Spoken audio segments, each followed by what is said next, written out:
Good evening mga katropa. Magandang gabi.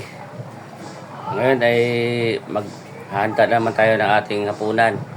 Naisip nating ulam ay yung yellowfin. Ulot buntot ng yellowfin yung nabili ko kanina. Yan. Ipaksiw natin sa gata. Kaya na mga katropa. Luto na natin. Good evening.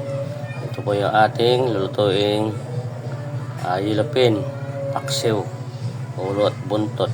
Kaya lutuin na po natin mga katropa. Yan na po yung ating paksiw sa gata na yellowfin. Kaya pwede na tayo kumain mga katropa. Kaya maraming salamat sa panonood, like, share, and comments po. Maraming salamat. Gandang gabi.